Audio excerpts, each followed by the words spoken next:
Hey, coucou tout le monde, je suis ravie de vous retrouver ce matin pour cette vidéo qui, j'espère, va vous ouvrir le champ des possibilités. J'espère que ça va ouvrir une nouvelle fenêtre en vous.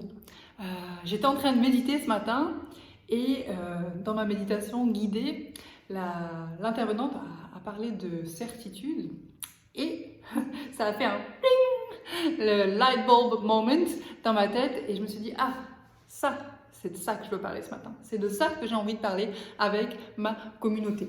Comment gérer l'incertitude? Comment accueillir l'incertitude plutôt? Et qu'est-ce que ça veut dire en fait quand on vit avec l'incertitude? Qu'est-ce que ça veut dire quand on mise notre vie sur la certitude? Alors, restez accrochés, on y va. Ceinture de sécurité, parachute, préparez-vous. Nous allons vous, j'espère, faire basculer vers l'excitation autour de l'incertitude. Avant de commencer, si vous ne me connaissez pas, je m'appelle Floriane Le Tulle. Je suis la fondatrice, CEO Woman, Ambition Woman, pour faire suite à ma vidéo d'hier. Du mouvement Be the Star of Your Show. Your Show, le tien, hein, Your Show, c'est ta vie professionnelle, ta vie personnelle. Où je mets des coups dans la table parce que je m'emballe. Ouais, si tu es toi, vraiment toi, qu'est-ce que ça veut dire? Comment tu t'habilles? Comment tu te comportes? Qu'est-ce que tu dis? Comment tu bouges? Tout ça. Be the Star of Your Show. Your Show. C'est pour ça que tu es là, c'est pour ça que tu es né. C'est pour déployer ton spectacle. La vie, ce n'est pas juste une balade dans le parc, comme je vous ai dit hier. C'est, comme disait Sarah de Food for Life, qu'est-ce qu'elle disait? C'est plutôt un parcours dans la jungle. Et je crois que c'était assez juste. Excusez-moi. Donc, l'incertitude. Je commence par où? On est élevé, la plupart d'entre nous, dans un cocon qui veut nous protéger. Ça ne veut pas dire que nos parents ont été parfaits, ça ne veut pas dire qu'on n'a pas subi des violences. Je sais qu'il y a des personnes qui m'ont écrit ces derniers jours qui ont suivi des choses très difficiles. Certaines personnes n'ont pas vécu avec leurs parents, etc. N'empêche que la direction de la société, l'intention de la société, c'est de sécuriser les gens. Donc nos parents, la plupart de nous, ont voulu nous sécuriser, que tout aille bien pour nous.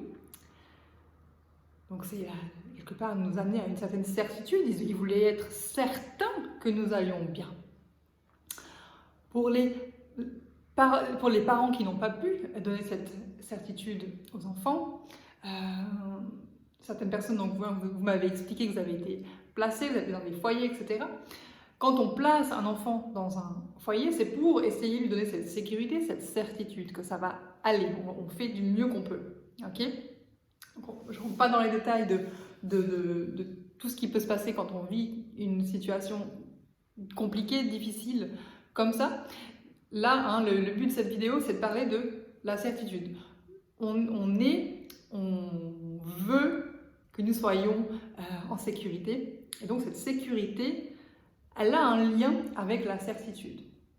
Donc on nous apprend assez vite, pour la plupart de nous, qu'il faut bien travailler à l'école si possible, si pas, ou peu importe, faire une formation qui débouchera un travail, surtout ne pas étudier quelque chose qui ne serait pas honorable, qui ne garantirait pas un job, un bon salaire. Pourquoi? Pour qu'on soit en sécurité, pour qu'on ait la certitude d'un revenu.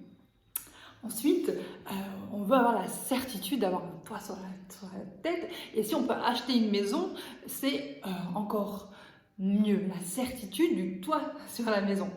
En Suisse, j'ai l'impression que ça commence à changer. Je vis en Suisse en ce moment, où on va de plus en plus vers ça, justement la certitude du toit sur la maison, où j'ai l'impression que de plus en plus de personnes achètent. Quand je suis arrivée en Suisse il y a 10 ans, j'avais l'impression que c'était beaucoup moins le cas. Aujourd'hui, il y a une certaine pression qu'on se met où on veut acheter une maison. Et donc Donc je suis française, en France c'est clair, quand on est tatoué avec ce truc, il faut à tout prix acheter une maison. Et ça peut être l'objet d'une autre vidéo sur ce que j'en pense. C'est en réflexion dans ma tête. Et donc voilà, certitude. Trouve un bon mari si on est, ou une bonne femme, faire des enfants. Voilà, on entre dans le moule de la certitude. Tout faire pour que finalement notre vie se passe tranquillement. Qu'est-ce qui se passe quand on est dorloté dans ce berceau de certitude? Qu'est-ce qui se passe? Ce qu'il se passe, c'est qu'on se déconnecte de l'aventure. On se déconnecte de cette joie enfantine. On se déconnecte de cette créativité, on se déconnecte de cette folie, ce côté un petit peu barjot, ce côté un petit peu décalé, spontané. Hein, on entre dans la spontanéité contrôlée. Hein, on entre dans cette spontanéité attendue. Petite pause pour que ça entre dans vos cellules. Qu'est-ce que ça fait? Qu'est-ce que ça provoque chez l'adulte, le jeune adulte, l'adulte, la personne middle age qui va vers la retraite? Qu'est-ce que ça provoque? Ça provoque que ce sont des personnes, on devient des personnes. Je ne me considère plus dans ce moule parce que je suis en train de complètement détruire ce moule. C'est un projet personnel dans lequel je me suis engagée depuis plusieurs années et qui continue d'avancer et qui continue d'avancer clairement. Qu'est-ce qui se passe? C'est que ça crée des personnes qui n'arrivent pas à gérer l'incertitude, qui paniquent dès qu'il y a quelque chose qui n'est pas contrôlé, qui n'est pas certain. C'est quand même dommage. Et on parle de résilience, hein, il y a un lien avec cette résilience. En fait, c'est savoir que... on parle de résilience, on n'a pas parlé de résilience ici, mais c'est à la mode en ce moment, on parle beaucoup de résilience. Moi, j'ai découvert ce mot il y a longtemps. Et en fait, on s'en fiche que j'ai découvert ce mot il y a longtemps, mais en fait, voilà, ça me fait juste rire parce que quand je l'ai découvert, j'ai trouvé que c'était waouh, et puis maintenant, on entend parler partout. Bref, ça fait des personnes qui sont dans la peur et donc qui n'ont pas développé ce côté résilient, où on sait que finalement, c'est dans l'incertitude, c'est à travers des chocs, à travers des difficultés, qu'on peut souvent retrouver cet alignement, retrouver cette flamme intérieure, cette énergie vitale, transcendantale, transformatrice. Mais la plupart des gens ont peur de ça, ont peur de cette incertitude, donc ils vont résister. Oh, on résiste à l'incertitude, on reste dans sa boîte, on reste dans sa coquille, hein, on fait peut-être du yoga, on mange peut-être sain, peut-être qu'on médite, hein, on reste dans ce moule. Finalement, on a l'impression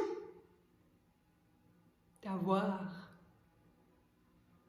touché ce monde différent, mais en fait non. Non, c'est juste un masque. On fait partie des personnes engagées dans ce bal masqué.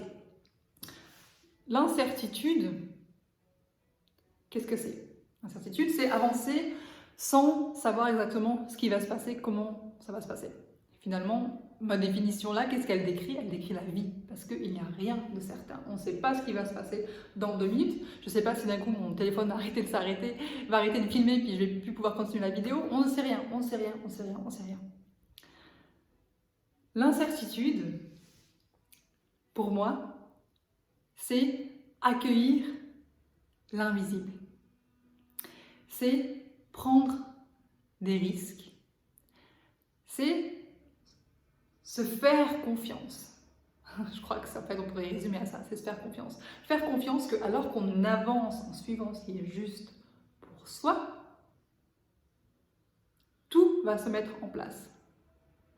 On sait que dans l'incertitude, finalement, quand on imagine qu'on est sur c'est l'image qui me vient, on est sur comment on appelle ça, un plongeoir.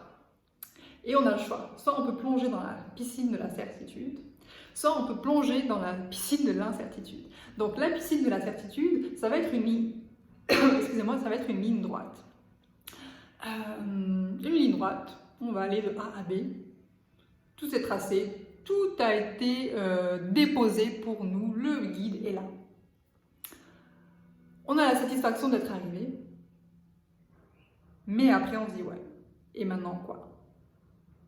Alors que quand on ose utiliser le plongeoir de l'incertitude, on plonge dans cette piscine, en fait on ne sait même pas si c'est une piscine, on va plonger, et là en plongeant on découvre qu'il y a tout un nouveau monde subtil, un nouveau monde invisible, il y a des parties de nous-mêmes qu'on n'avait pas insoupçonnées. C'est l'océan, il y a des poissons de différentes couleurs, il y a différentes coraux, du sable, l'eau est différente, des goûts différents, des températures différentes, on doit contourner des choses, on nage peut-être parfois avec des dauphins, parfois peut-être qu'on a peur, oh là là, qu'est-ce qui se passe, qu'est-ce qu'on a rencontré dans cette mer profonde, et on continue, on continue, on continue, on continue. Et finalement, le chemin ne s'arrête jamais quand on accepte d'accueillir l'incertitude, quand on accepte d'accueillir l'invisible. C'est pour moi la vie. La vie se passe dans l'incertitude lorsqu'on accepte l'incertitude, lorsqu'on accepte l'aventure de la vie. Parce qu'on est là pour expérimenter, pour jouer. On n'est pas là pour suivre un truc tout bête. Parfois, oui, temporairement, hein, parfois, ça peut nous aider de suivre quelque chose qui peut nous amener à comprendre des choses pour pouvoir ensuite aller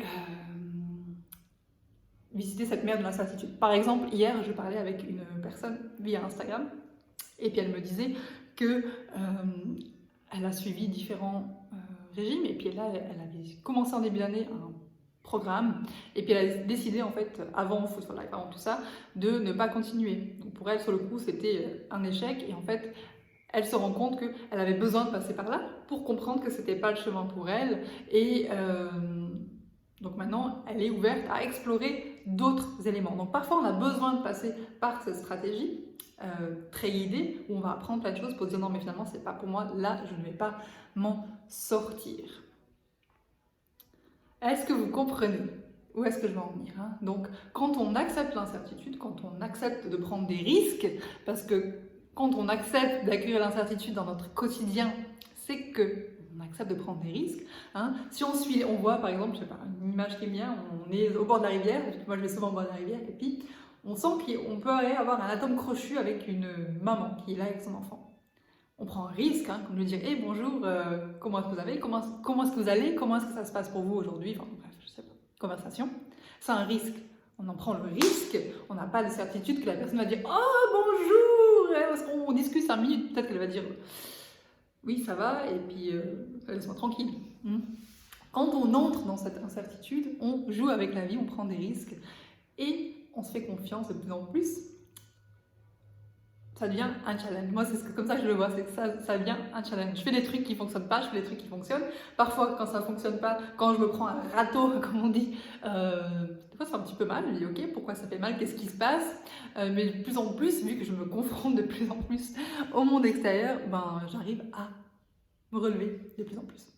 Voilà, donc cette vidéo, j'espère qu'elle va vous inspirer à accueillir l'incertitude, à accueillir l'aventure dans votre vie. Et elle répondra aussi certainement également à des personnes qui se posent des questions au sujet du programme Food for Life, qui veulent de la certitude. Ce que je peux vous dire, c'est quand on plonge dans cet océan coloré, pailleté, il n'y a pas vraiment de certitude, mais en fait, on sait qu'on est au bon endroit. On sait qu'on est au bon endroit, on fait confiance et on n'est plus à la recherche de la certitude. On fait confiance. Moi, j'ai encore des moments où j'aimerais une garantie, j'aimerais une certitude. Parce que c'est l'être humain, hein. On se dit, est-ce que je prends un risque quand même là? Quel est le degré de... Et je me dis, en fait, bon, moi, qu'est-ce que je veux moi? Enfin, est-ce que c'est une décision qui m'élève ou est-ce que c'est une décision qui me rapetit? Si ça m'élève, c'est que c'est toujours juste. Je sais que j'ai quelque chose à apprendre à ce moment-là. Bisous!